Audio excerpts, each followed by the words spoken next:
আজকে আমি এসেছি আমার মামার বাসায়। মামার বাসাটা যেন আমার দ্বিতীয় বাড়ি, নানির বাসাটাও ঠিক তেমন। যতবার এখানে আসি মনে হয় সব চিন্তা, সব ক্লান্তি গলে যায়। চারপাশে একরাশ শান্তি, মামার মুখের মিষ্টি হাসি আর মামানি যেন নিজের হাতে সব ভালোবাসা ঢেলে দেন খাবারে। আসসালামু আলাইকুম এভরিওয়ান, কেমন আছেন সবাই? আশা করি সবাই ভালো আছেন। আপনারা দেখতেই পাচ্ছেন আমি কেমন আছি। আজকে হঠাৎ করে চলে গেলাম মামার বাসায়। মামার বাসা আমাদের বাসা থেকে খুব একটা দূরে নয়। মামা এখানে একটি ছোট্ট ফ্ল্যাটের টুকরো কিনেছে, যেটি অসম্ভব সুন্দর। সবকিছু এত সুন্দর সাজানো গোছানো, তা বলে বোঝানো যাবে না। প্রত্যেকটা কর্নারে কর্নারে মনে হয় যেন এই ফ্ল্যাট ফার্নিচারের জন্যই তৈরি হয়েছিল। আমরা মামার বাসায় ঢুকেই একটু নাস্তা করে চলে যাচ্ছি ছাদের উদ্দেশ্যে। ছাদটা প্রায় 7 তলার মাথার উপর, এজন্য আমার উঠতে বেশ কষ্ট হওয়ার কারণে আমি লিফটে করে চলে গেলাম। তবে আমার মামারা 2 তলায় থাকে বিধায় নিচ থেকে উপরে হেঁটে এসেছিলাম। লিফটের মধ্যে কেমন যেন একটা ঝাঁকুনি হয়, সেজন্য আমার খুব একটা ভালো লাগে না।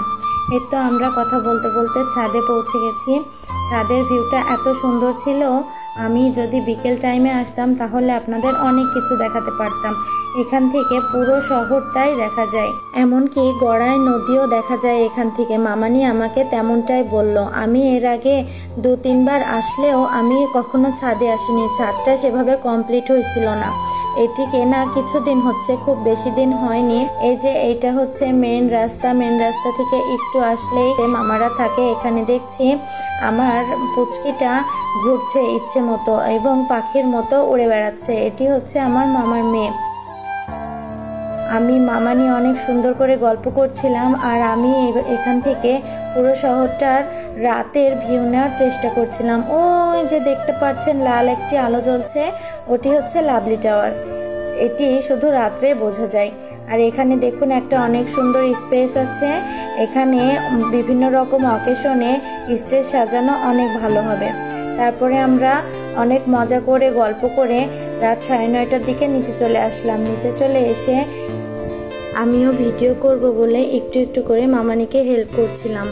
এখানে মামানি বেশ কয়েকটা মজার খাবার রান্না করেছিল। খাবারগুলো খেতে এত মজা হয়েছিল তা বলে বোঝানোর বাইরে। আমার মামানির রান্না অলওয়েজ সুন্দর হয় এবং ভালো হয়, আর অনেক করে মামানি রান্না করে।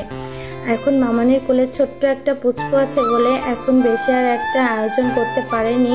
তবে এখানে এই যে এটা দেখতে পাচ্ছেন, এটা বলেন তো কি, এটা যে এত মজা হয়েছে। এই যে খাসির গোশ, ডিম রান্না এবং কচুর শাক দিয়ে চিংড়ি মাছ রান্না, খুবই সুন্দর ও খুবই সুস্বাদু হয়েছিল। এখানে আমি অনেকগুলো খাবার খেয়ে ফেলেছিলাম। মামানির বাসায় আসলে অলওয়েজ আমি পেট ভর্তি করে খাবার খাই, পরে আর নড়তে পারি না। এত সুন্দর খাবার ছেড়ে কি আর থাকা যায় বলুন? আজকে এ পর্যন্তই। সবাই ভালো থাকবেন। আল্লাহ হাফেজ।